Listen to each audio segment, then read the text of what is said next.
करते हुए योग आसन प्राणायाम आदि करते हैं तब इसका पूरा लाभ होता है। तो मैं आपको आपकी जिंदगी के लिए छोटे छोटे कुछ 4 नियम बताना चाहता हूं और ये 4 नियम का पालन आप सब करिए।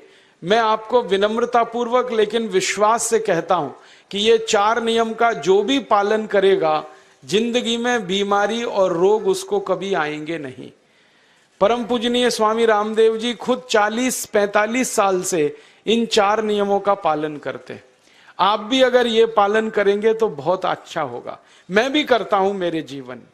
मैं पिछले 15 वर्षों से योग प्राणायाम करता हूं, उसके साथ कुछ नियम मैंने बनाए हैं, वो नियम का पालन करता हूं और वही नियम आपको बताना चाहता हूं। स्वामी जी पालन करते हैं, मैं करता हूं, हमारे लाखों योग शिक्षक करते हैं और इन नियमों का पालन करने से हमको इतना लाभ हुआ है कि कभी बीमारी आती नहीं।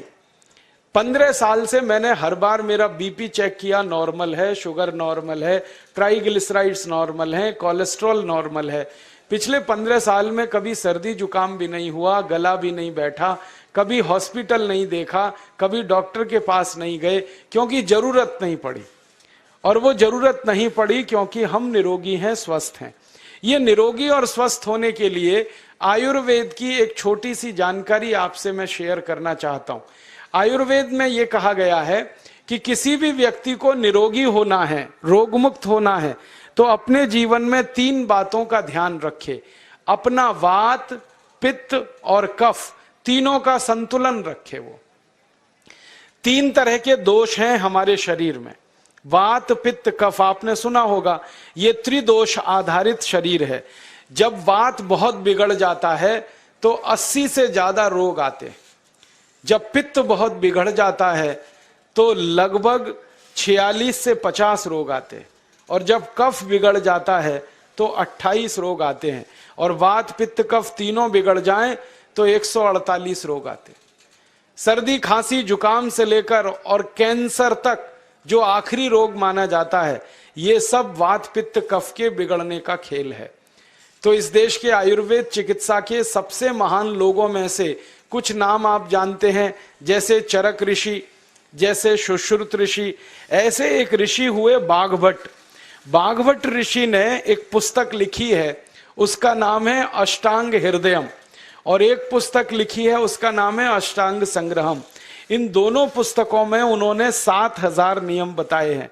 उनमें से 4 बताता हूं, अच्छे लगे तो आज से ही पालन करो और दूसरों को भी बताओ ताकि कोई भी इन नियमों का पालन करे तो बीमार ही ना पड़े। ये 4 नियम हैं वात, पित्त और कफ को संतुलित रखने के लिए। अब वात, पित्त, कफ तीनों एक साथ आपके संतुलित रहें तो उसके लिए पहला नियम है खाना खाने के तुरंत बाद पानी नहीं पीना।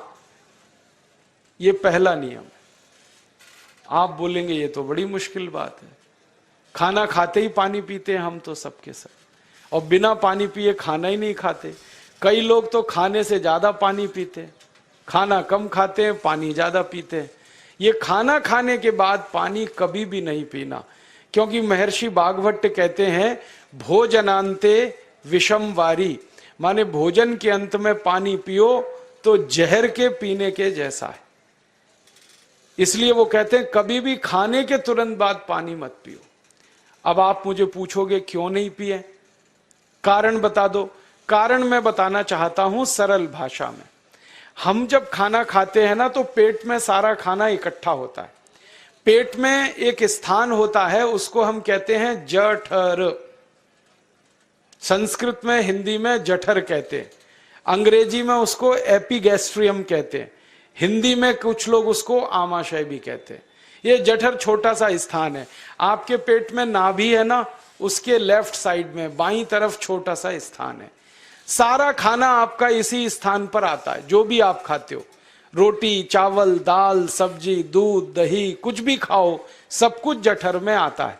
अब जठर में जैसे ही खाना इकट्ठा होता है तो उसमें आग जलती और उस आग को कहते हैं जठर अग्नि।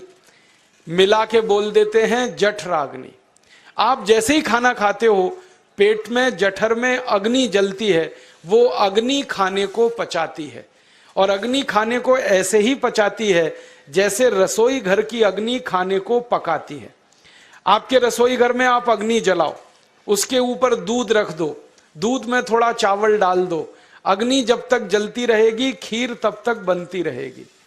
आप घर में अग्नि जलाओ, उसके ऊपर पानी रख दो, उसमें दाल डाल दो, दाल की पकने की क्रिया तब तक चलेगी जब तक अग्नि जलेगी। ऐसे ही पेट में होता है, जैसे ही आपने खाना खाया पेट में अग्नि जलती है, और जब तक अग्नि जलती है तो खाने के पचने की क्रिया चलती है। जैसे रसोई घर में खाना पकाते हैं वैसे ही पेट में भी खाना पकता है, इसी को हम पचने की क्रिया कहते हैं, अंग्रेजी में उसको डाइजेशन कह देते हैं। तो आपने खाना खाया, पेट में अग्नि जल गई, अब वो खाने को हजम करेगी, पचाएगी। अब मुझे एक प्रश्न का उत्तर दो आप, कि जैसे ही आपने खाना खाया पेट में अग्नि जल गई और वो खाने को पचा रही है, तुरंत आपने गट गट गट गट पानी पी लिया और खूब ठंडा पानी पी लिया, बर्फ मिलाया हुआ पानी पी लिया, फ्रिज का पानी पी लिया, क्या होने वाला है? अग्नि जलेगी कि बुझेगी? अग्नि के ऊपर पानी डालो तो अग्नि और पानी की दोस्ती नहीं है, दुश्मनी है, पानी अग्नि को बुझा देता है।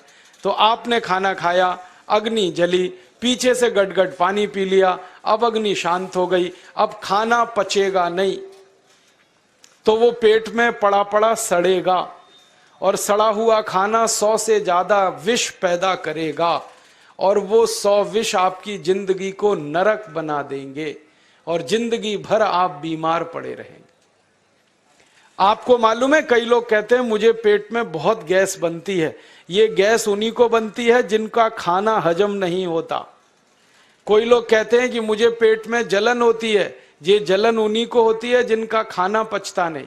कोई कहते हैं कि मेरे पेट में एकदम गुम हो जाता है, फूल जाता है, ये सब वो लक्षण हैं जब खाना पचता नहीं। तो खाना पचेगा नहीं तो सड़ेगा, सड़ेगा तो विष पैदा करेगा, और वो विष आपको बीमार करेंगे। इसलिए महर्षि भागवत ने कहा, खाना खाते ही पानी मत पियो। समझ में आया? फिर आप बोलोगे कितनी देर तक नहीं पिए? कम से कम 1 घंटे तक।